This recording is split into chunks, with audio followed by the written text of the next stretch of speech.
Welcome back to the Blue Way Talk Show with your host, Duane Bluestein, and Miss Domestic Diva herself, SHelley Marie. Ding, ding, ding, ding. So, here's the deal. I really want to get into this society. Parents, how much time do you spend helping your kids with homework?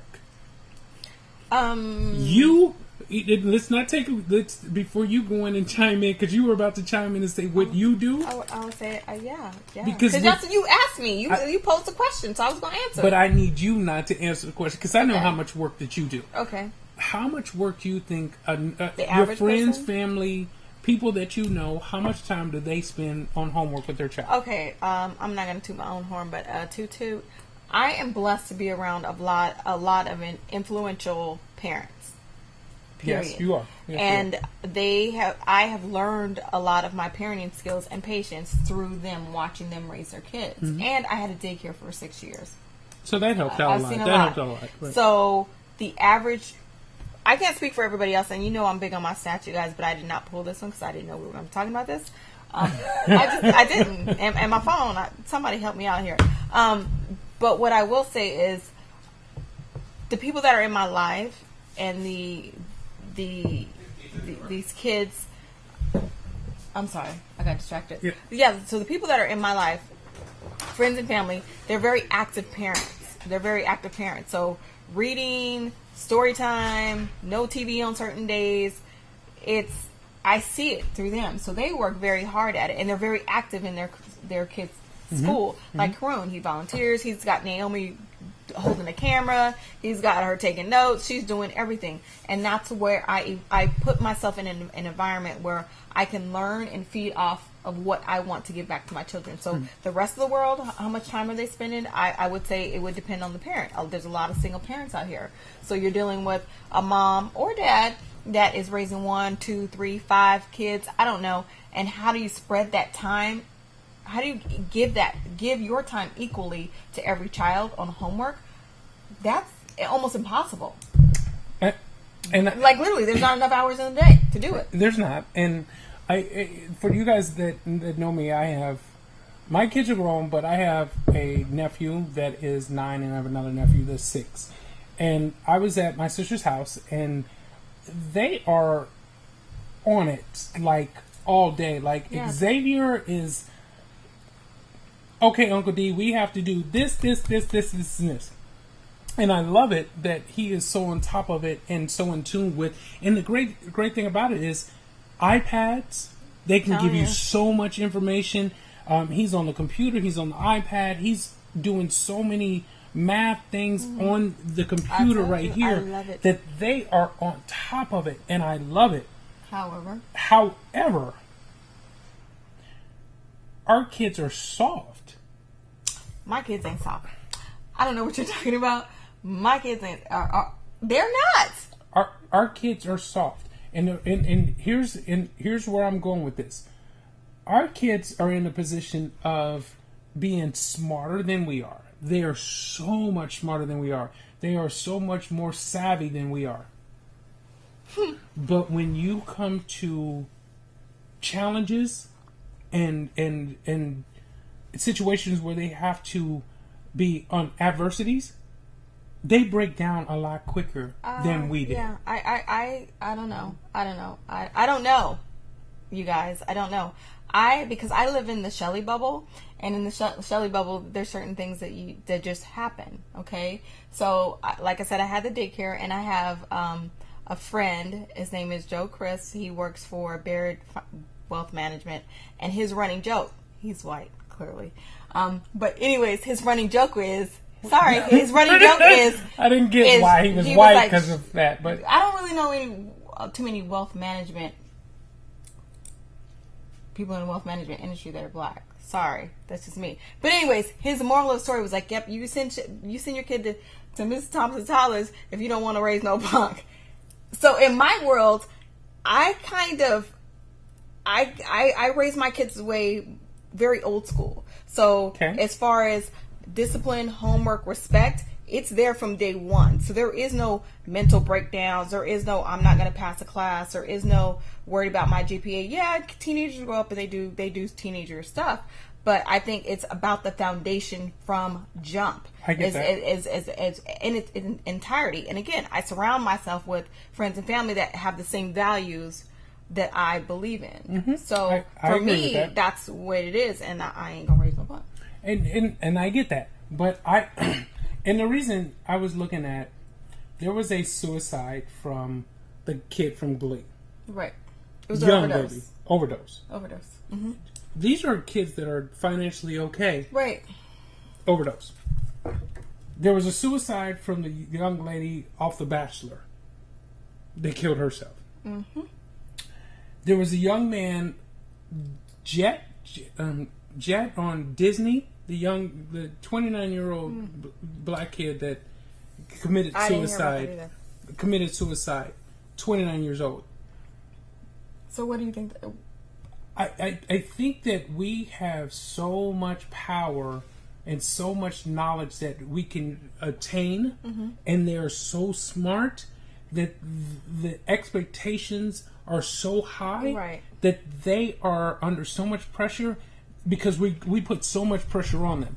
For the athletes, our kids in sports, we're like, I need you to be the next LeBron James, or you're a disappointment. Right. I need you to be the next Lindsay Lohan, or I'm disappointed. And you know what the problem with, well, there's a lot of problems with that statement, but one is you cannot vicariously live through your child. Let it go. But we do to some extent. But as a parent, you have to decipher. When my son says, "Mommy, I don't want to play soccer anymore," and I'm like, "Okay, man up, go ahead and do it." There's a line that you need to understand, that there's one thing in pushing your kid, and there's another thing in pushing your kid. So how do you know when you need to to know break your it back? child? Oh, see, you need to spend time with your child, and that's where you're going. We're going to tie it back. Look how we're going back. Right. We're going to tie it back with spending time with your child. I'm not saying spending time playing Candy Crush while he's there. Yeah, boo, that's right.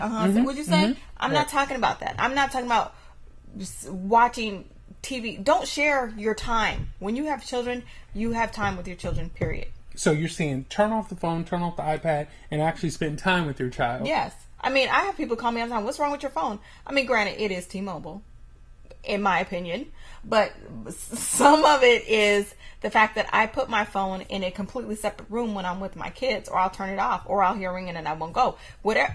I'm not 911, okay? So if it's an emergency, don't call me. So if my phone's ringing and I don't answer it, guess what? Call 911. I don't know what to tell you. I don't, you know what I mean? I'm spending time with my kids, and I take it very serious because that's my job. Right. That's my job, and I think, I can overdo things. Lord knows I do, and I'm trying to scale it back. But we as a collective group have to decipher how to spend time with our children and still have fun. Like, I'm not saying don't watch kids. I watch movies with my kids all the time, but there's a time and a place, especially when it comes to school. I mean, maybe you didn't have it, so you didn't know any better.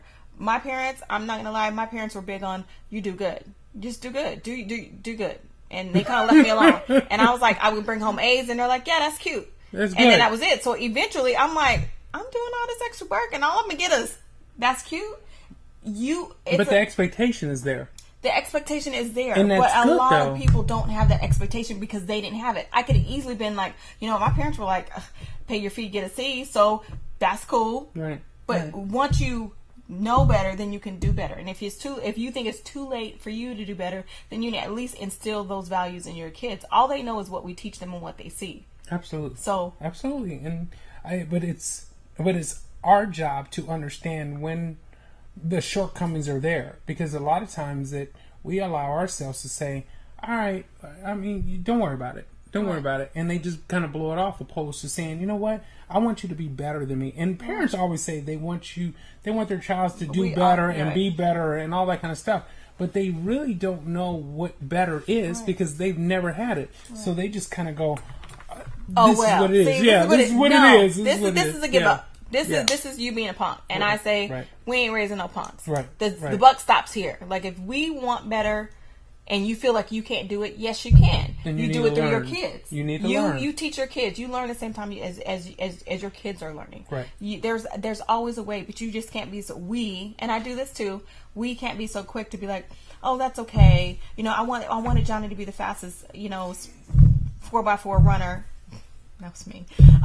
Ever. You were the and fastest 4x4 runner? Well, it's 4x4, so it's you relay. Had that relay. Right. Which lane were you? You were the anchor? Boom. So anyways, so maybe I want that for my child, but maybe my child doesn't want to be a runner. Maybe he's a swimmer. But you have to keep trying things. Like Cat Williams, you got to keep trying stuff and trying stuff until Is that tink tink? Yeah, that's what. You just tink. got to keep trying. This fool didn't have no legs and he was running in a race. Tink. What's your excuse? Right. What you doing? Right. Do something. Do something. Get up and get out and do something. So that brings me to the point. Fathers. Ay, Dios mío, Papa. See, when Johnny doesn't have the pure athletic ability, do you still give him the same attention?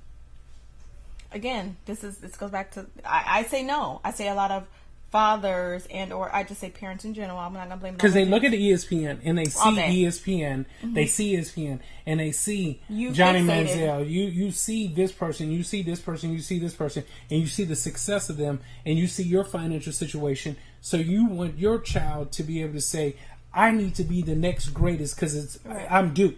Right. I'm due for this to happen to me. Turn. It's my turn, and I need to be financially set. And you are this person that's supposed to get me financially set. Yeah.